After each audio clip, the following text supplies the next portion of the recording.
I appreciate the wonderful spirit that I feel here this morning, and it's His presence. That makes the difference. I've just tried to hurriedly go into an area about where we left off last night, if I can find my notes.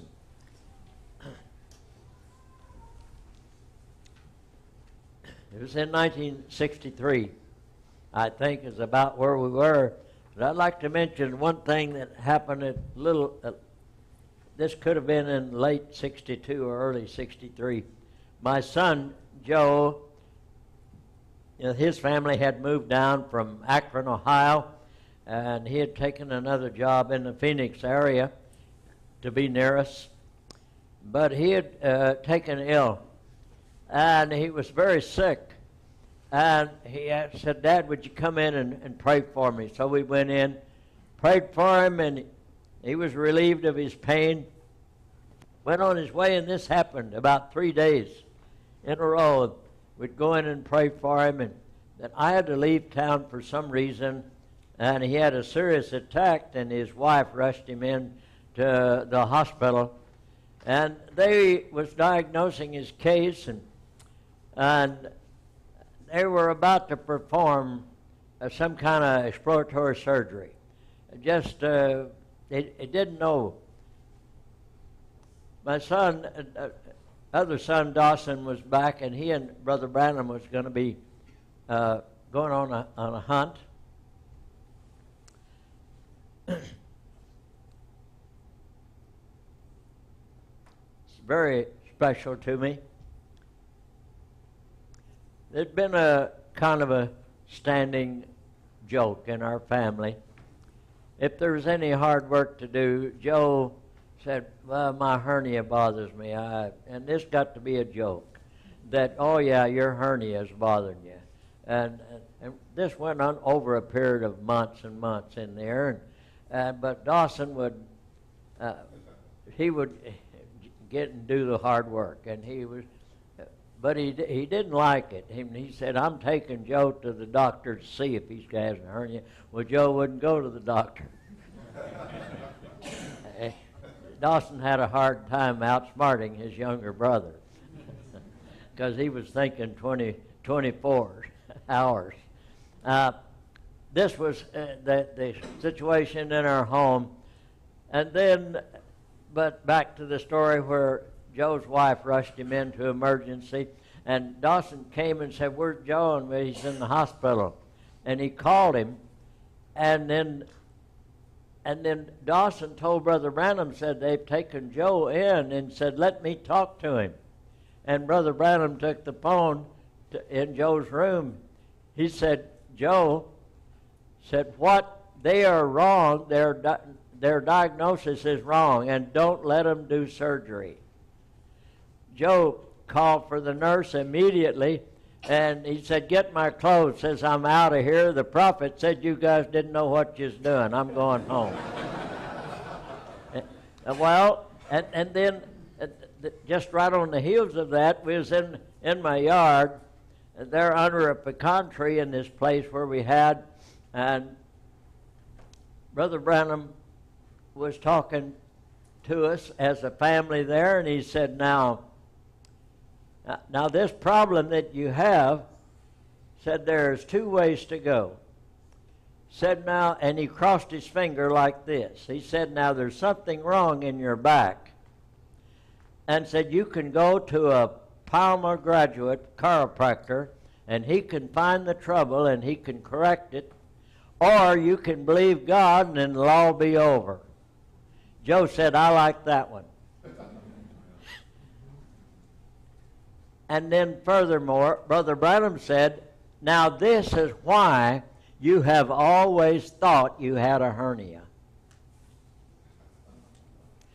Right away, Mother, Clella, said there'll be no more jokes about Joe and his hernia. It was vindicated. The prophet said that's why he thought he had a hernia. I just want to throw that in. See, nothing went past that prophet. All the little things. Another one I want to share with you. my daughter that married Mike and her husband, and then they were expecting a child. Incidentally, Mike was walking the streets of Phoenix claiming to be an atheist, wanted no part of God or religion. And a man said, "Why don't you come with me tonight? There's a special meeting going on." He says, "If it's religious, I don't want anything to do with it." The man kept talking with him and said, "Come and go with me. This is different." He walked in to where Brother Branham was preaching in 1962. At the end of the service, Brother Branham called for sinners to stand to their feet. Mike stood up and received the Lord Jesus Christ in his heart right there, and was a changed man from then on. He said, "Something witnessed to me that little man wouldn't tell me a lie." And he said, "I believe every word he said." And God did a great work in my son-in-law's life. A sad part of it, last November, he and his brother and nephew were flying a Cherokee 6. Nice airplane, landed in Sedona Airport, and it took off, and then 5 miles out, crashed and burned, and they were all killed. But I heard my daughter, someone's offering her condolences, said about her husband, losing her husband. She said, "I thought this was wonderful." Her attitude said, "Of course I miss my husband. Of course I do," but said, "God knew before the foundation of the world he was going to be killed in that accident. I know God knows all things, and he makes no mistakes, and he'll see me through." That's the attitude of a real believer, I believe. Back to the story. In 1963, if you put this picture on, brother, please, on the screen. Brother Branham had come, and this is my son, Dawson, the young man in the white, and then Brother Branham, and the old man's there. He's looking pretty good there. That was in 1963. A lot of water under the bridge. We had just returned. As you can see, it's winter time. The leaves are off the tree.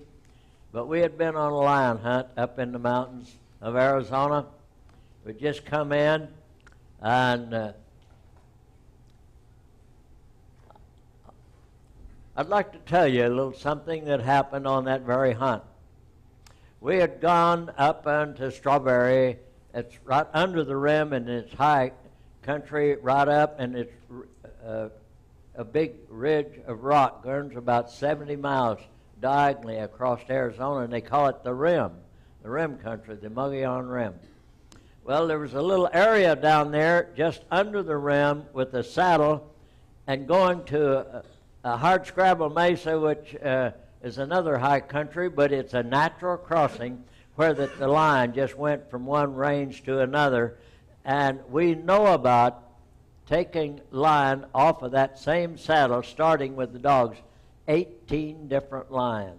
It was just a highway so naturally we took Brother Branham there because there was a very, very good chance if you checked that saddle with the dogs every day for a week, you're going to start a line.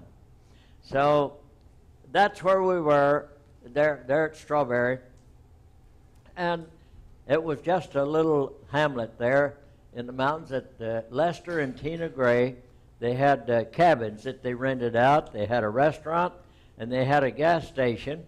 And it's been rumored, and he also had a tire shop. But if business got too slow, sometimes there was a lot of nails in the highway. I can't validate that, but there was an awful lot of talk about it. Where there's smoke, where there's smoke, there's fire. I didn't charge anything extra for that. But we were staying in one of the cabins that Lester and Tina Gray had there, and we went to this saddle that I spoke about, and we took the dogs, and right away we started a track. Well, instead of going the easy way to Hardscrabble Mesa, it went right straight up that mountain. And within 2 hours, we had climbed at least 2,000 feet right up a mountain. But Brother Branham was 10 years older than me. But believe me, I was challenged, even as a young man, to stay up with him. I've never been with a more physical person than Brother Branham. We went up the really rugged mountain, and we got out. We got up on top, and high enough that it was solid ice up there. And we lost the track of the animal, and we lost it, and he got away. And so we came back down this same mountain. We came down at least 1,500 feet or 2,000 feet lower than where we were, and it was about 9:30. And we had give up on that animal for that time. And of course, now to me, this was the important and the nice part of the hunt. If the animal got away, we're going to come back down somewhere on the side of a mountain, and we're going to just sit there and visit and talk and hear Brother Branham talk about what the Lord was doing. And so this was the case on that day. And we had come back down and on the south slopes, and the sun was shining in, and it was so nice, so we just sprawled out on the pine needles and basking in the sun, and hear Brother Branham just talk about whatever. But it was nice, no matter what the subject was, to listen to Brother Branham talk about these things. But Dawson and Billy Paul got a little bit, restless or bored or whatever. And anyway, Brother Branham had that little bull barrel 22. You remember him talking about it, that he could drive tacks at 50 yards with it? Well, that's what he had as a weapon, that little bull barrel mag 22. And Dawson said, now, Brother Branham, if we get a lion, what are you going to kill him with? He said this. And he questioned that, and he said, serious? Yeah. Said, this'll do it. And Dawson said, well, let me tell you this, Brother Branham. Said, you're the only man in the world that I would let a man shoot a lion with a 22 over my dogs to come out to get some of them killed. But that was what he had, and that was his weapon. And, of course, Brother Branham just smiled and said, oh, you just have to hit him right. I'm sure he knew what he was talking about, but that was the weapon that he used. Brother Billy Paul had this little rifle, so Dawson took an empty Super X 22 box, it's just a little box so big with that red X on it, and Billy Paul stuck it on at about 25 paces on a tree, and so he took this rifle and he shot. Well, he hit the box all right, but he missed the X by about 3/4 of an inch at about 9 o'clock. Then he handed the gun to Dawson, and he shot. Well, he hit the box also, but it was down on an angle at about 7 o'clock. And at that point in time, Brother Branham just chuckled. He said, oh, you kids don't know how to shoot. He said, give me that gun. So he took the gun, and he looked at it. He said to Dawson, he said, which one of those holes you want me to shoot through? And he said, oh, I'm not going for that. He said, you could shoot anywhere. And he said, okay, what do you want me to do? So Dawson said, well, there's 2 holes there. Said, I want you to put a bullet exactly halfway between those in a straight line. So Brother Branham, he shouldered the gun. He said, well, maybe I better take my specs for that shot. So he reached for his glasses. He said, maybe I better take for that shot. And at that point in time, I said, we were just having a nice time, very lighthearted. I said, oh, so you're an old man now and you have to wear glasses. I should not have said that. I know now, hindsight's some little bit better or worse than foresight. But Brother Branham, he didn't put the glasses on. He looked at me. His voice changed. His face changed. And he said very solemnly, I will give you 3 years and you will put on a pair of glasses. I'd never worn glasses. That was in 1963, right after the meetings at the Ramada Inn in Phoenix, Arizona, where there was so much discernment, what more going on. As I told you, it was then about 10 o'clock. He put the glasses on. He went ahead. He made the perfect shot. You could not have taken a ruler, drawn a line through it, and measured it, and put it more perfectly on that angle. And then there was some little bit more shooting went on, and then he told Dawson, he said, I got to make an example here. He told Dawson, said, you take the little empty 22 cartridge? Said there was a stump that had been cut off right with a chainsaw flat. He said, put some of these up there on that stump. So he took them up there, and he took those 22, and he stood them up, 5 of them in a row, like that. And Brother Branham said, no, not like that. Not like that. Lay them down. And then Dawson said, well, okay. Said, knock them off of the stump, but don't burn the stump. Well, to do that, you got to hit about the top half of that without touching the stump with your bullet. But Brother Branham just took that gun and went and cleaned every one of those off the stump, and he never burned the stump with a bullet. So the shooting is just beyond belief that we saw. So that was in 1963. Time went on, and it got to where to read my Bible, I'd have to, like some of you have to do after you're just past 40, and your arms are too short. And hold it out, and you struggle to read your. And so Brother Branham, he told me this though. He said, I'll give you 3 years and you'll put on a pair of these. He said, now when you're born, your eyes are round, and with age and going, that orb flattens a little bit, and then you have to have correction to see. As you know, the accident occurred in 65, and it went on down into 66, and it got to where that I could not read my Bible comfortably.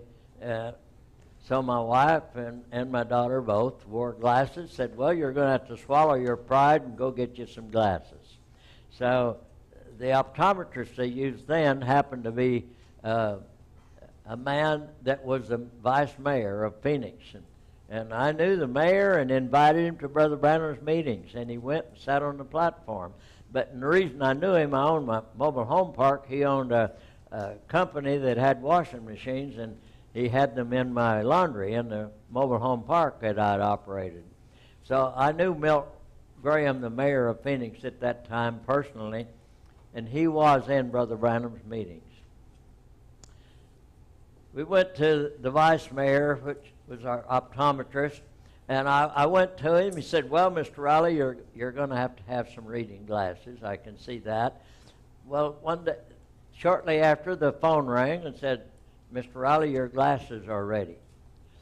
Well, I went over across town. I went to his shop, and the optometrists, what they do, they take the white rag and they wipe them and they put them, and I'm in the chair, and he put those on my face.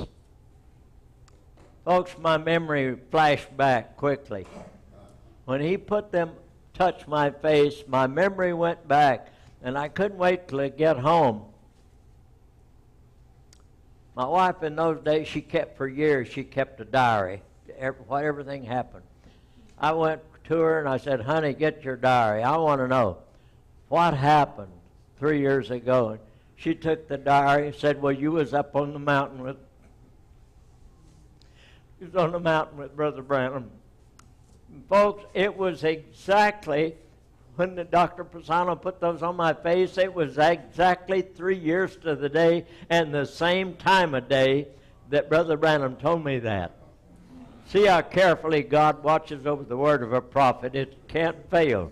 And it is accurate on the dot every time. And those things that I watched over a period of 18 years, I never saw it ever fail.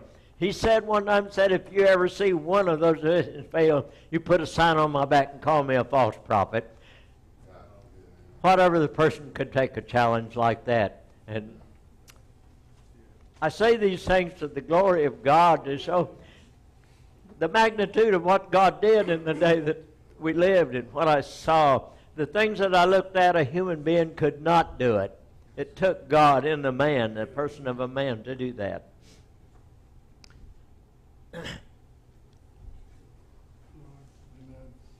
Excuse me.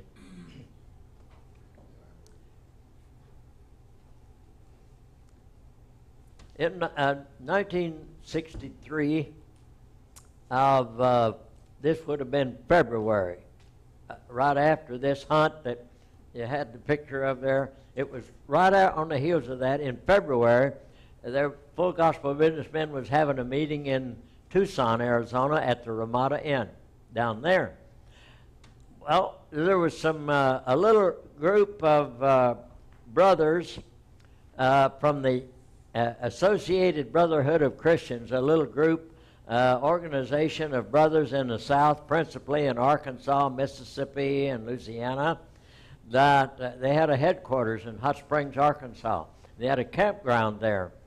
And there was two brothers, ministers, came from California to my place on Friday, and they had heard about that Brother Branham was going to be in Tucson, and they knew I had contact with Brother Branham, so they asked if I would go with them and go to that meeting and ask Brother Branham if he would be the speaker in their convention the following June in Hot Springs.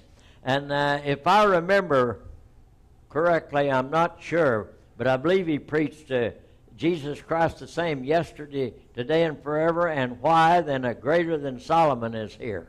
He preached there. He was the speaker at that convention. And the brothers wanted to know if Brother Branham would be the speaker, the main speaker at the convention. So we went from my place in Phoenix down to the Ramada Inn, and I saw Brother Branham before the service. And I said, the brothers are wanting to know if you will be the speaker at their meeting in June. And he said, well, I'll pray about it.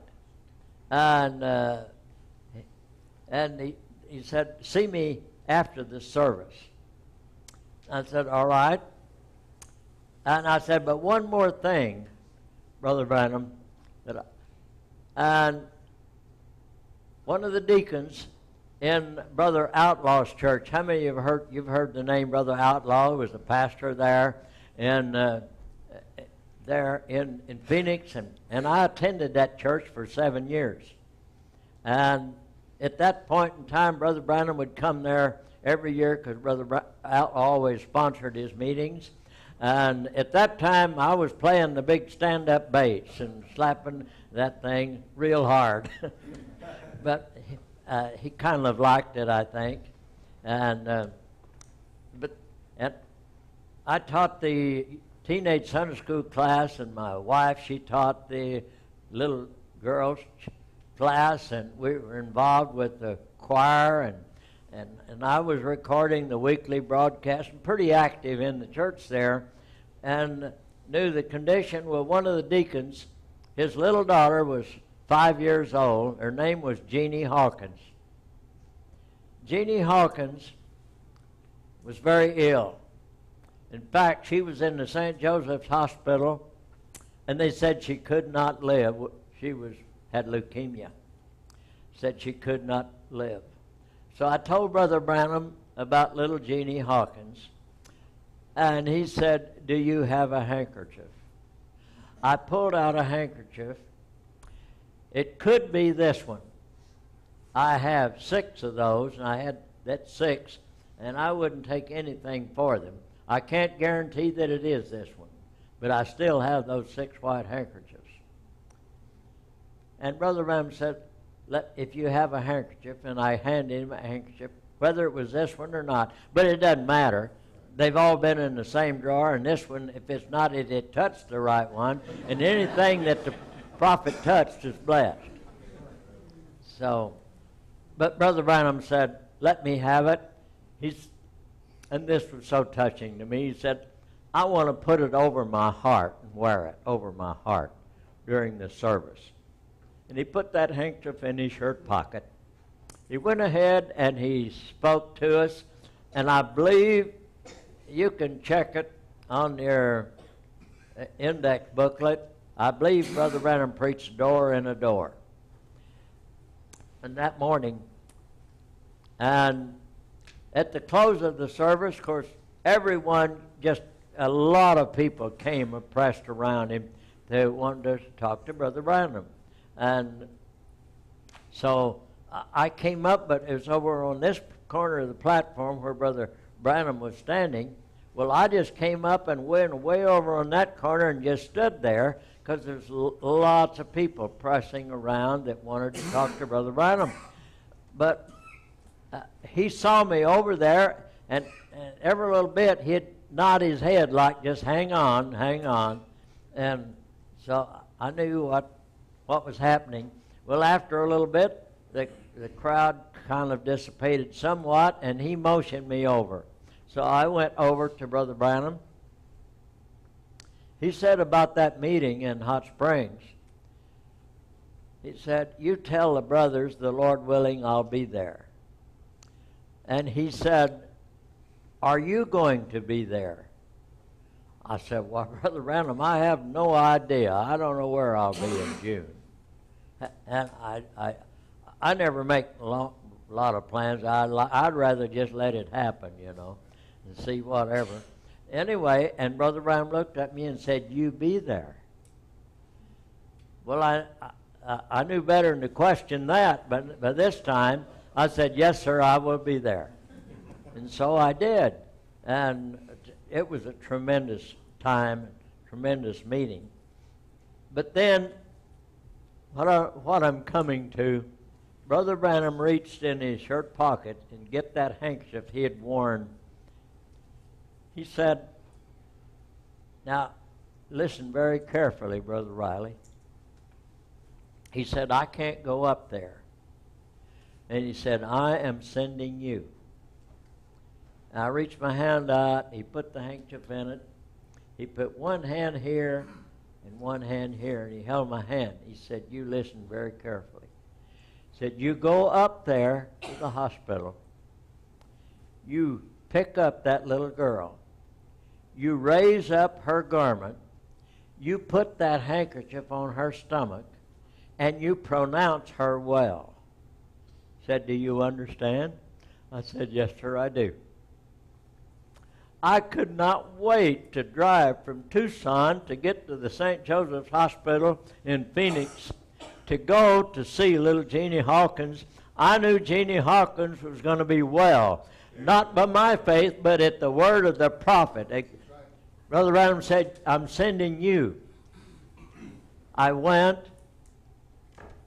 Satan fought me every step of the way up there, and when I went to that Catholic hospital with the 12 patron saints and whatever more Satan began to say, said, you're going to make a fool out of yourself.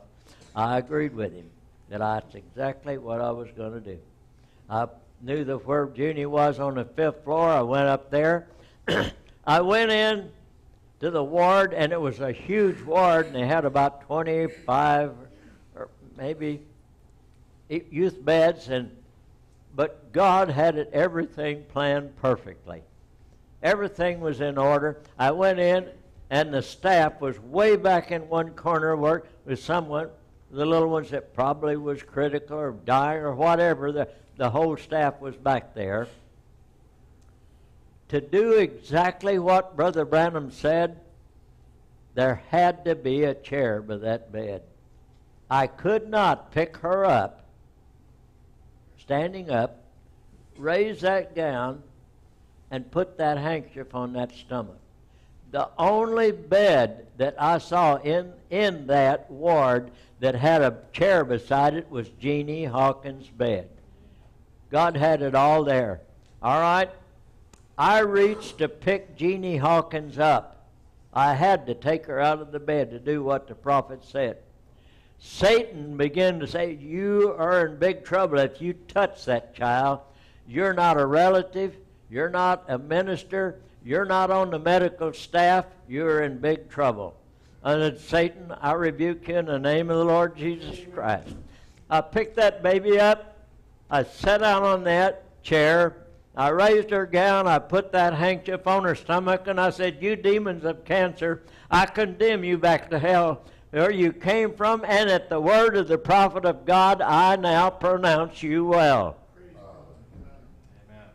That little girl just miraculously went home in about 3 days. And 37 years later, I went to Raleigh, Missouri, visited that family, and here's this woman, 37 years later, they should have lost her back there.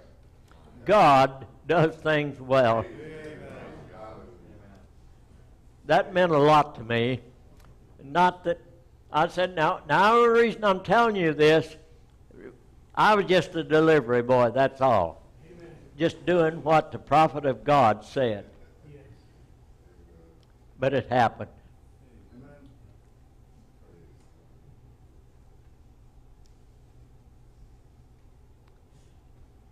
Incidentally, I have to put these on. And if I'd have didn't say the wrong word, I probably wouldn't have to. But I went by the word of God through the mouth of his prophet. Every member of my family has been touched supernaturally by that ministry in one way or another. Most of it physically. And I've been a fairly healthy person, and I never had a direct healing, but a much greater miracle than that. God anointed these ears that they could hear a message. He anointed these eyes that they could see some things that I'm relating to you now. And by the grace of God, he placed something in there. It wasn't my spirit, but it's another spirit that could say amen to every word of God, that I could receive what God had for this generation. Something there that could say amen to it. Now, I'm not talking about my mental. There's nothing good about Joe Riley. It was just the grace of God and what he's done. And I'll go on past 63. In 1964, I'd been to Arkansas. You already know by now, I couldn't hide it. I'm a hillbilly from Arkansas. But I got acquainted with a hillbilly from Kentucky. And if you want to know what's the biggest thing between a Kentucky hillbilly and an Arkansas hillbilly, it's the Mississippi River.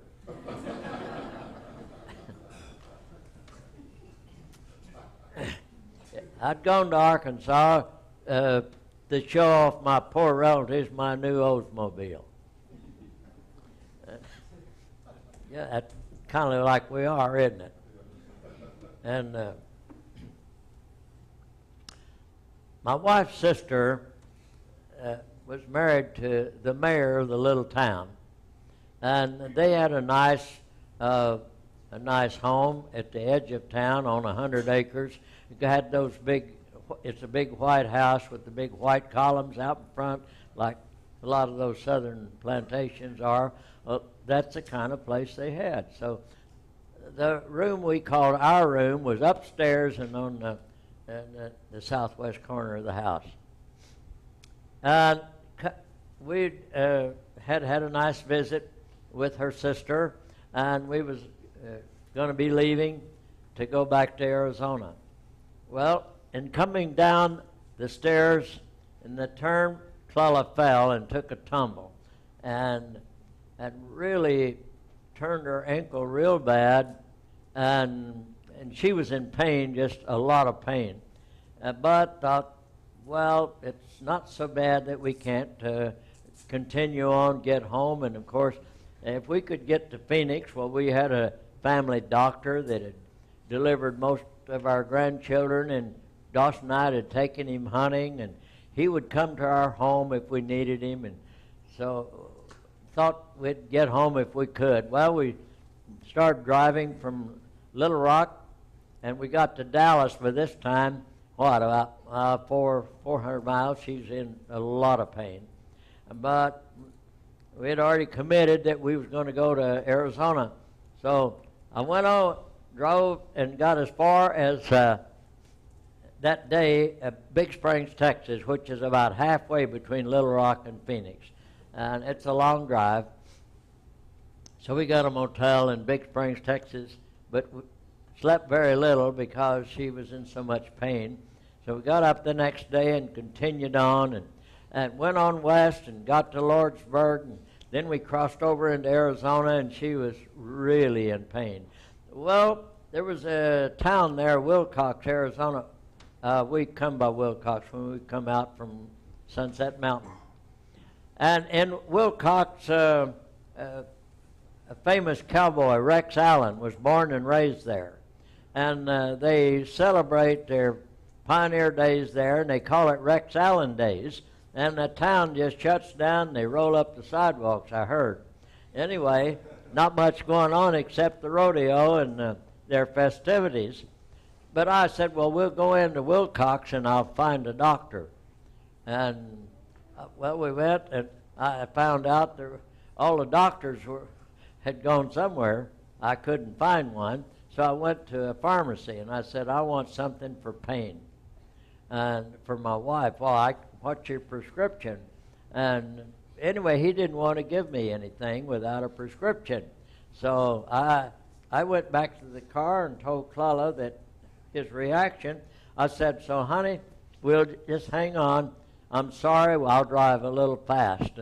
And that's about, 75, 80 miles from Tucson. So I wanted to get to Tucson. Well, the last 3 years, I had Brother Branham's private phone number. He gave it to me, but said, don't give it to anyone. And I really had some real test over that. People knew that I had the number and would want to call Brother Branham. Well, I made a lot of long-distance calls to keep from giving them that number. And I always thought that I was being tested. If I'd be faithful in a little thing, maybe something. But I never ever gave that number to anyone, and I was sure tested over it. But I just couldn't. Brother Branham said, "Don't give it," and so I didn't. But I said, "I will. I'll take you. We'll see Brother Branham as soon as we get into Tucson." Well, I stopped at, and I called. The number was Sister Lois, Brother Billy Paul's wife, answered the phone. I said, "I want to speak with Brother Branham." Said, "Well, he's not here." Said, "He's gone to Phoenix. He's gone hunting with Dawson." Well, I went back to the car and told Clella, I said, "Honey, I'm very sorry. Brother Branham's not available, and I'll drive hurriedly. I'll get you to Phoenix, and we'll see Dr. Cohen." And we went to my home, and something happened that had never, ever happened before, ever. When Dawson and I go hunting, we go hunting and close the door on everything. We don't even call home. We just go hunting. And they know we're coming when she sees the car drive up. She knows we're back. But this is what we did. Probably not right, but that's the way we did it anyway. And that way you're not on a schedule.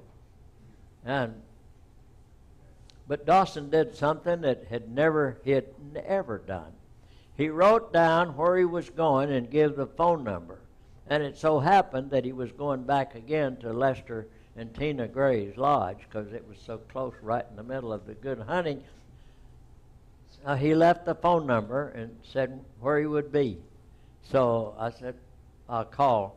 So I called this number, and Tina, she answered the phone. And I said, the preacher and the son wouldn't be there. It said, yes, as a matter of fact, they are. They're here having supper. And it was later on way after dark.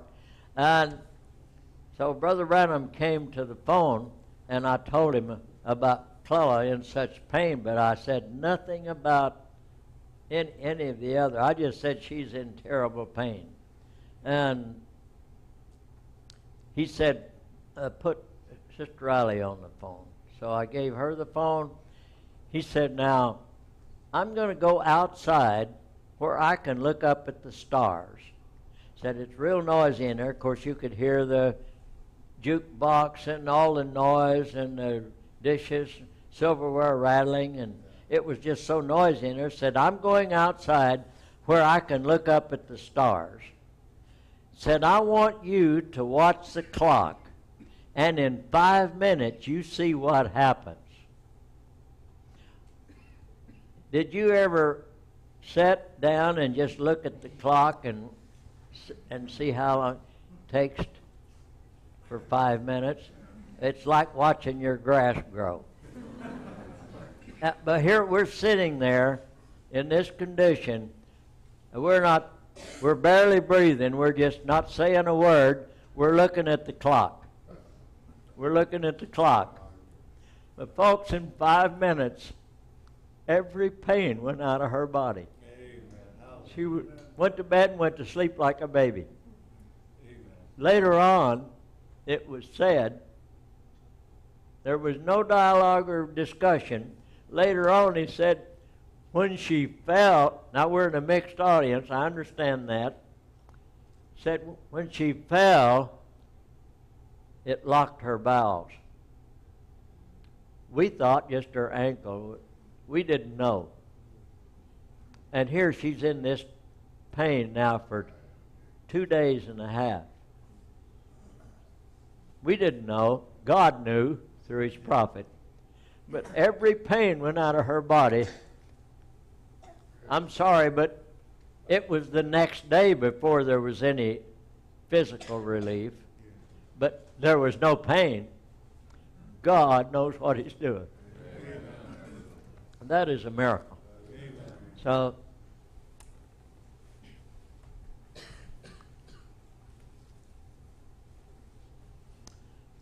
I think that clock says 10 minutes to 12. How about one more? In 1965,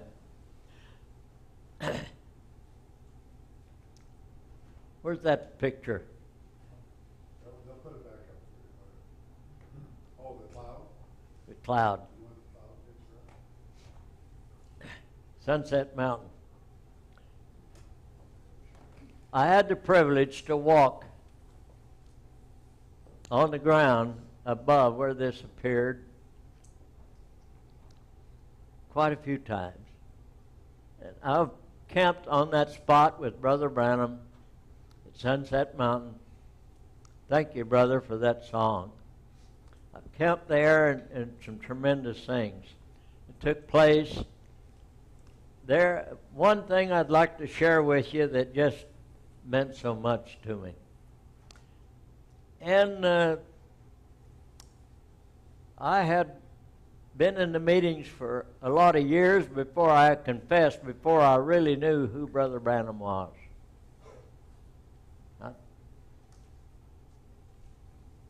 But I began to realize that those signs and miracles was a purpose, but it finally sunk through my little pea brain that it was to get my attention and that there was a message. And then that sign that was of Messiah, that it had a voice. And that I should pay attention to what that voice was saying. And to this day, I'm not too interested in any other voice but that voice. Because that was God's voice to this end of the Gentile dispensation.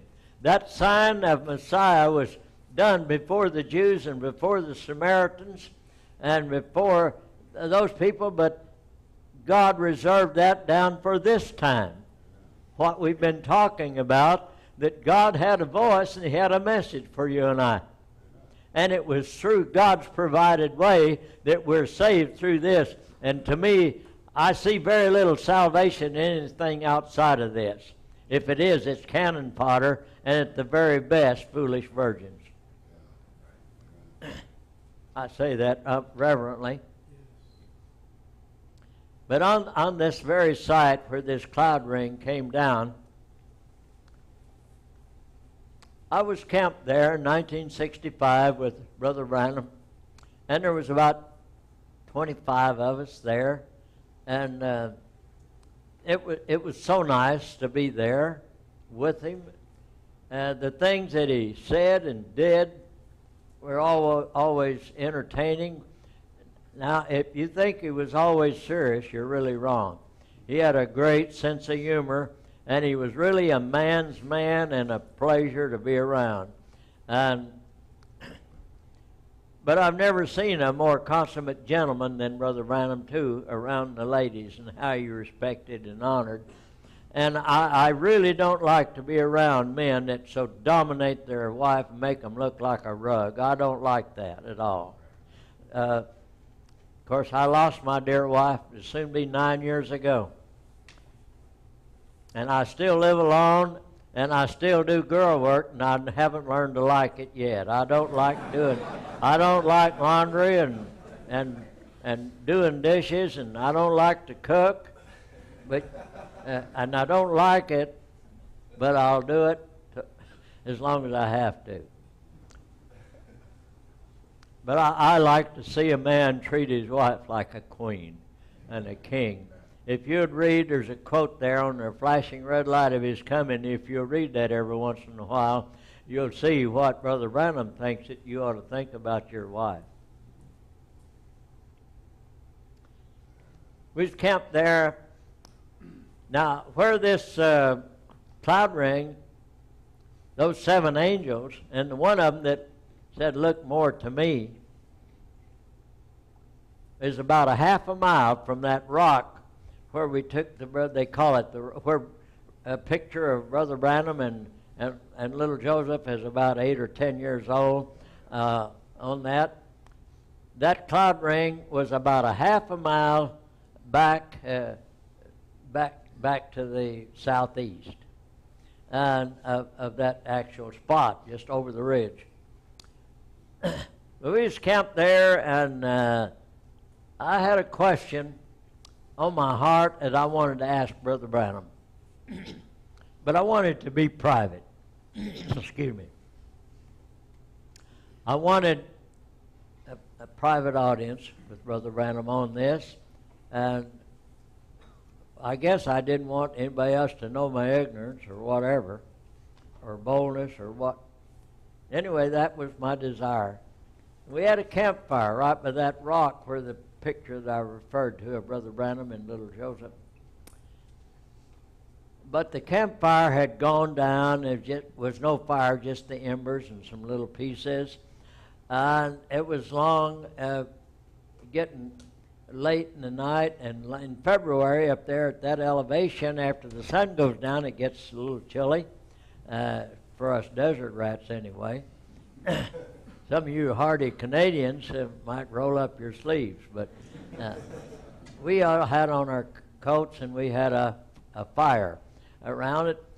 And most of the brothers had gone on to where they was sleeping, and some had trailer or two there, and there were some campers, and there was some, well, Dawson and all we had was just a bedroll we threw out on the ground, unrolled it, and with a tarp over us, and that's it.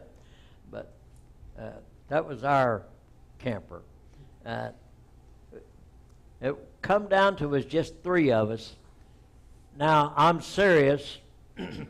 I do not remember who the third person was, and I'm glad I don't. It's just totally out of my mind. I don't know who that third, and I'm glad, because I was starting to have some bad feelings about this man. I want you to go on to bed out of here. I want privacy with Brother Branham. And I was wanting him to leave real bad. Well, I have always believed that Brother Branham knew my thoughts. He knew what I wanted to say, and he kept staying. He kept staying. And I purposed in my heart, as long as Brother Branham is here, I'm going to stay. And if he goes to bed, I will. Well, finally, this third person said, well, I think I'll turn in. It's getting late.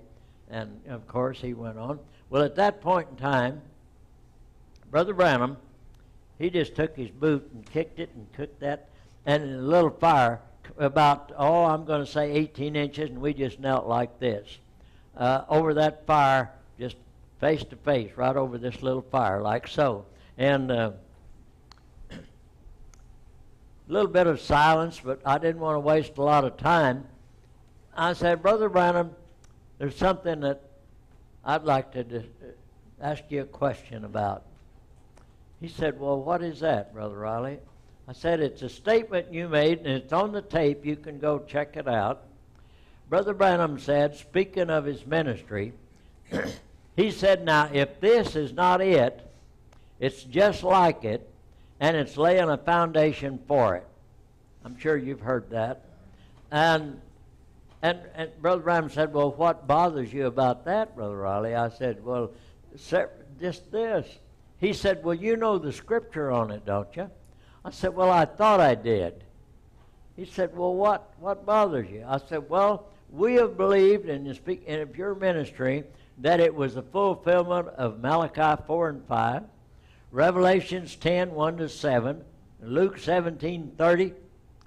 And furthermore, when you were baptizing those people up on the Ohio River, that angel thundered out, even as John the Baptist was sent to forerun the first coming of the Lord, your ministry would forerun the second. Well, what bothers you about that, Brother Ali? Simply this: the Scripture nor that angel did not promise a forerunner for a forerunner, so you could not be laying a foundation for anyone else. He said, Brother Riley, you got it. Who do you think could take that away from me? Since that time, I personally have met a man from Germany. I could call his name, but I won't. He claimed to be Elijah. His best friend claimed to be Moses. Since that time, I've met 3 men that claimed to be Joshua. I met another man that said, Brother Branham personally trained me 7 years to lead the bride out into the millennium. I've been through it, people.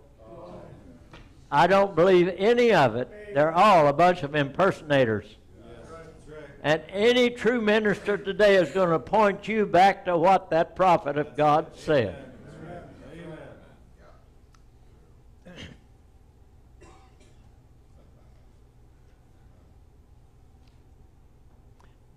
I'm thinking about the time when Jesus rose. He's walking down the road to Emmaus, and Cleopas and his friend was there. He joined them, and they're so sad. Well, I know how they felt, because I know how I felt when I heard about an accident in Texas. I think I know their feeling. we thought that his be the time and he was going to restore all things. They had all kind of thoughts, preconceived how it was going to wind up, and they were very sad. And Jesus joined them. They didn't recognize it until they went in and he did something like they had seen him do before. We didn't even know that till Brother Branham told us. But in Luke 24 and 25, the words to this effect, fools and slow of heart to believe all that the prophets have said. He had, just a few days before that, told them about his death, burial, and resurrection. In 3 days he'd raise it up. They'd already forgotten it. I'm afraid there's too many people have still already forgotten a lot of things that our prophet has said. Right. Yes. Right. It's not all over, folks. Right. There's a future. And the best is yet to come. Amen. I don't need to go any further into that. You have able ministry here. I didn't come here to get into those things, but I can't help it once in a while. In my heart, I'm longing to see that day. I look for it.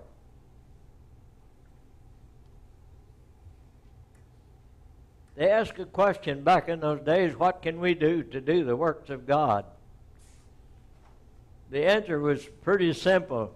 Just believe on him whom God has sent. Amen.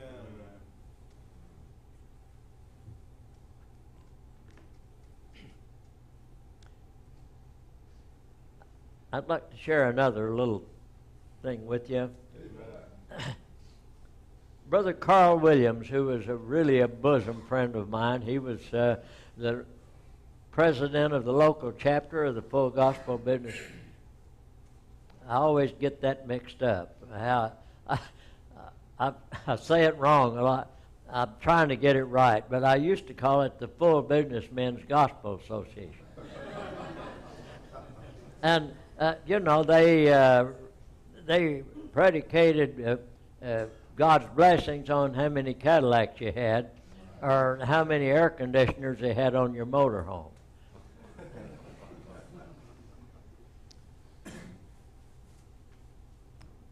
We got a message from a little man. It said, I came into the world poor and I'll leave a poor man. Set us a wonderful example.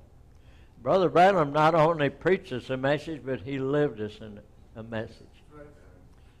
And I have to tell you, that God through that ministry is my absolute.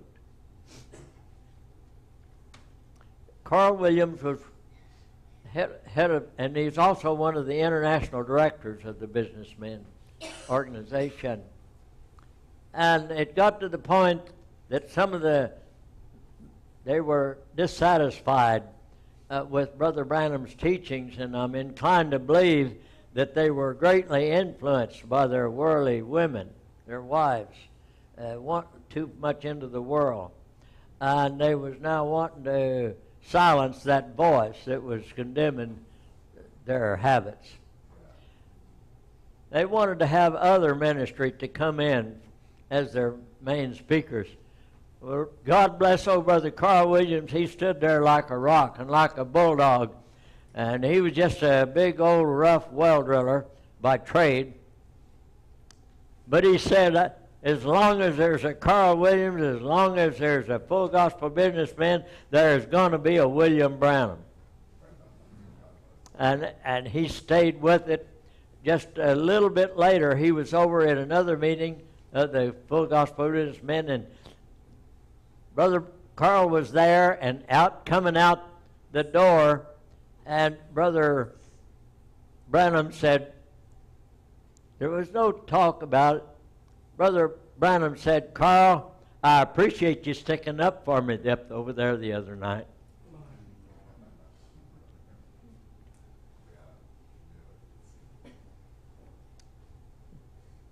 Brother Branham had preached, and Brother Carl was walking out with him, and He said, Carl, did you understand everything I said tonight? Carl said, well, Brother Branham, I'm not sure I understood anything you said tonight. He just, honest. And Brother Branham hugged him. He slapped him on the shoulder. He says, Carl, said, you remember this. You don't have to understand everything I say, but you do have to believe it.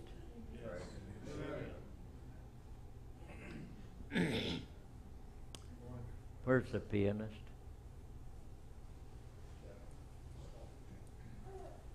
Sister Kathy? Is that the name? I'm going to break all the rules and show you how brave I am. With all of the talent that I know's here, I'm going to try to sing a song. Is that all right? Amen. And you listen to the words. Brother Opie's coming up and he knows that song. What? Brother Opie's going to come up. He plays the guitar for us. Good. Good. I want to tell you how much I appreciate having been here, and I appreciate Brother Roger even having the confidence to ask me to come, because he has a responsibility to protect this pulpit. And he has an obligation to you people as to what goes out over this. And I think he's a true shepherd that cares for you. And Brother Roger, I appreciate you having the confidence even to ask me to come. And I promise you one thing, Brother Roger, if I can't help you, I won't hurt you.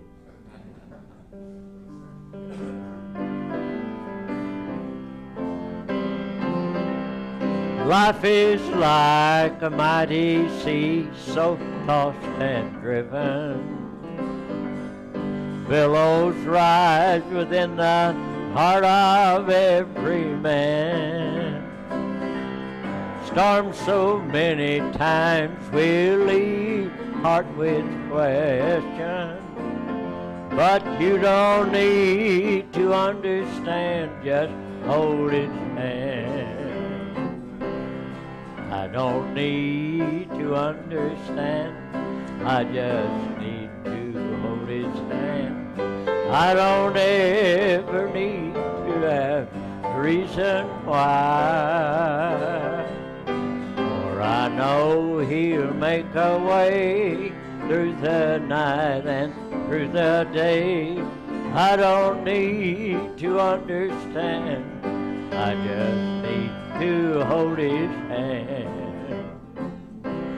When my life down here is through and Jesus calls me to my home up there upon that golden shore,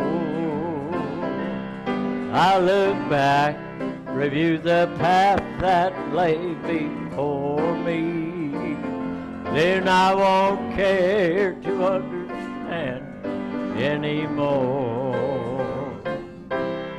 I don't need to understand, I just need to hold his hand.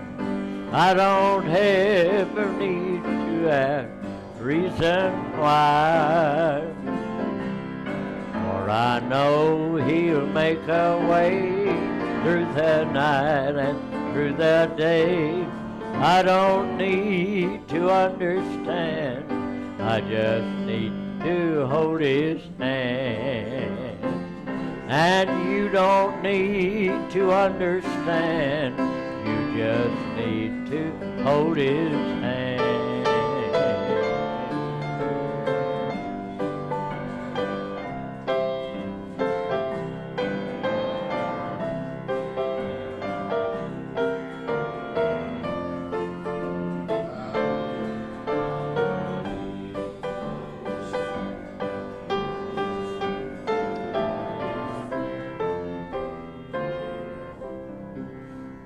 There's a land that is fairer than this land, and by faith I can see it afar, for the Father waits over the way to prepare us a dwelling place there in the sweet by and by. We shall meet on that beautiful shore in the sweet by and by. We shall meet on that beautiful shore, and to our bountiful Father above, oh, we will offer our tribute of praise for the glorious gift of His love and the blessings that hallow our days in the sweet by and by. Come on, worship Him. Amen. Beautiful shore in that sweet by and by. We shall meet on that beautiful shore. How many have enjoyed that? I'm telling you, Brother Joe, we sure appreciate you. And I appreciate that word. And the stand this brother had back, remember back in the 60s, especially at the end, Brother Branham was a very popular man. His ministry was decreasing. Right. That message he preached on the rapture, you were in there at Rialto, weren't you? I was, the rapture was preached in Yuma, Arizona. Yuma? Now, did Brother Carl Williams, He was there. Was that the message that Brother Branham preached? Yes, And he he did. asked him if he understood? No, it was later on over in California. Then from Yuma, I was in those last 4 services that you preached. I had to. Let me tell you. Let me tell that one thing. You just go sit on down. Let me tell you. You know what I was doing? I was trying to prompt him. You rascal, you. Thank you, brother. Thank you, sister. I was privileged to be in the last 4 services that Brother Branham preached there in Yuma, then in West Covina, Rialto, San Bernardino. No. Just a minute, I'll tell you what it was. I know he preached the rapture in Yuma. Right. Things that are to be. And then Things that are to be in Rialto. Oh, yeah, that's and, what I was thinking of. And then the other one was leadership. Leadership, right. Leadership. Covina. All right.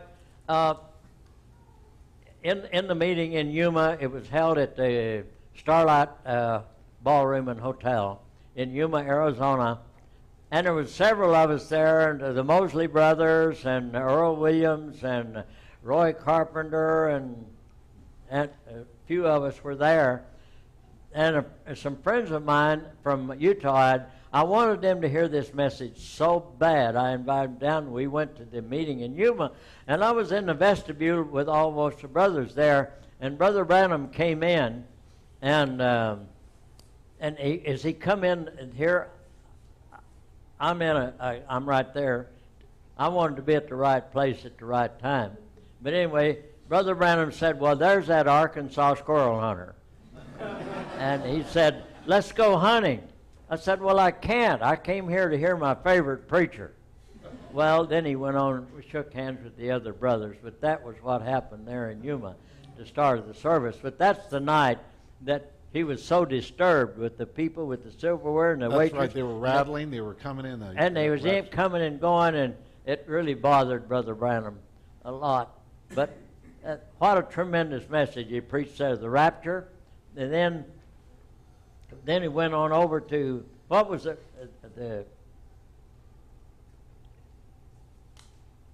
next one? Was in Covina, was it Yeah, not? it was Covina. West Covina. And of course that was an open meeting. Well, the next night was in San Bernardino, and it was a ball. It was a dinner that the Full Gospel Businessmen had put on, and you had to have tickets for it to get in. Well, I had these friends of mine from Utah that I wanted them to hear this message and to hear Brother Branham so bad that I had taken them there. Well, I found out it was a dinner meeting and you'd have tickets for it. So I called Carl Williams. I said, Carl, I got to have some tickets for that meeting. And he said, he called me Little Riley. He said, Little Riley, you just want to go back to Phoenix. There are no tickets. And he said, if I didn't have a ticket, I couldn't even be there. And he said, you just want to go back home. Well, I didn't go back home.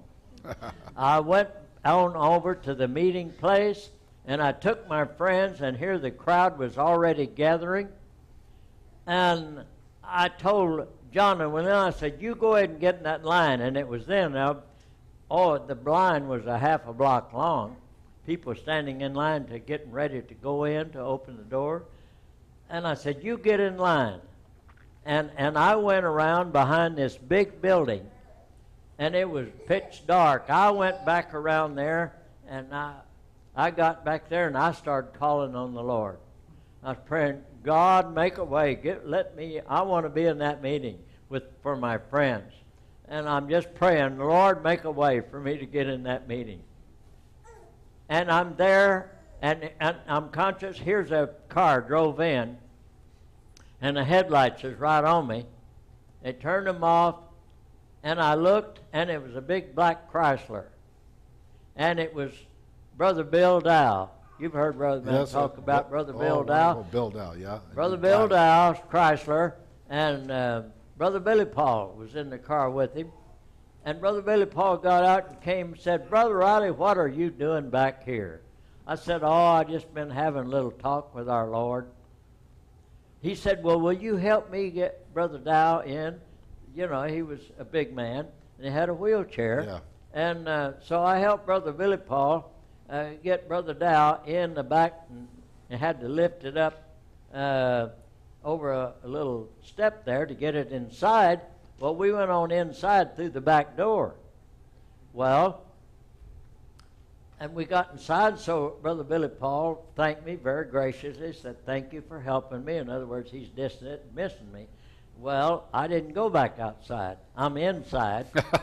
And I'm in, even though I come in another way. And I'm just meandering back in here and out into the main area that's fixed for the banquet. And I looked way across there, and here's a little man, shriveled up guy about my size. And he had two women with him. Now, my attitude might not have been perfect, but if I'd have been shooting Christians, I'd have let them walk right on by. They was painted up, had blue hair and all colors and stuff on them, and one of them had a set of earrings a canary bird could have sat in. And I mean, they was darked out. But this little man smiled at me, so I smiled back and went over there and went talking to him. And he said, well, I'm a member of the local chapter here. Meet my wife. Oh, no. And so anyway, we was friendly, and we talked on a little bit. And he said, you know, we got along pretty good, this little man and I. And he said, where are you going to be sitting? I said, I'm not too sure I'm going to be sitting. He said, what's the problem? I said, well, really, the big problem is I don't have any tickets. And I'm thinking now, I'm in here, but I'm like the one that was down at the wedding without a wedding garment, and I'm just about to be thrown out into outer darkness. And so the little man said, well, how many tickets do you need? I said, well, I need 3 tickets. he said, I do not understand this. Said, now, we were supposed to have turned in any tickets we hadn't disposed of 2 weeks ago.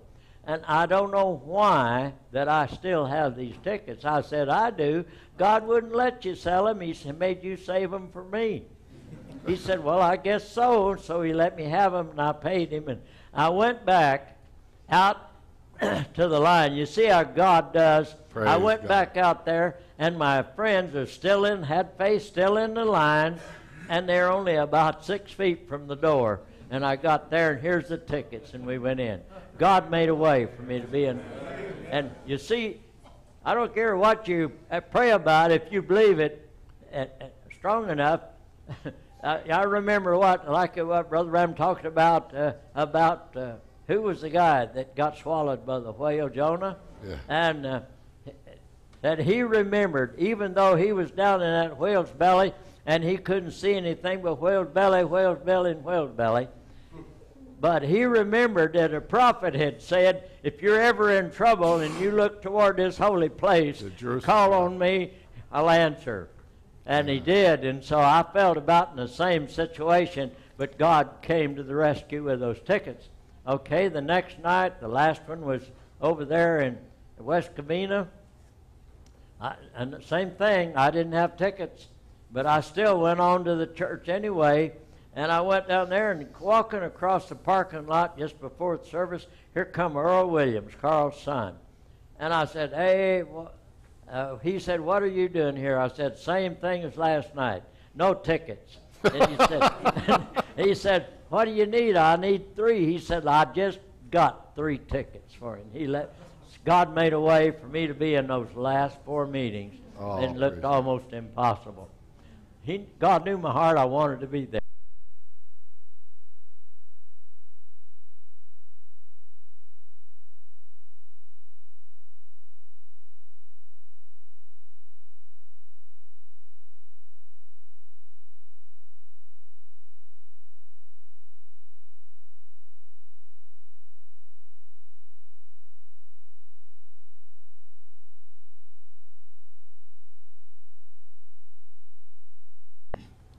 Her family never did tell her what really happened, because they went and moved away from Phoenix and moved back to Rolla, Missouri, and they quit going to church, and they never did. And I found out, so I made a trip to Rolla, Missouri when she was 37 years old. I got the family together, and I said, Mom and Daddy, the only reason you have a Jeannie Hawkins today is through the ministry of a prophet of God. But they walked away from it. Here they heard Brother Branham is in the meetings. How many people I could tell you that even was in the meetings like I was and still walked away from it and didn't believe it. But that predestinated seed will hear it and believe it and say amen to it. Amen, and brother. he'll find it. There won't be one extra and there won't be one short. Amen, brother. He knows every one of the seed of Abraham. Amen. Praise God. Well, he could go on and on. You got any more? Yeah, I have some more, but I'm going to come back sometime. Maybe. How many would like to have Brother Joe back?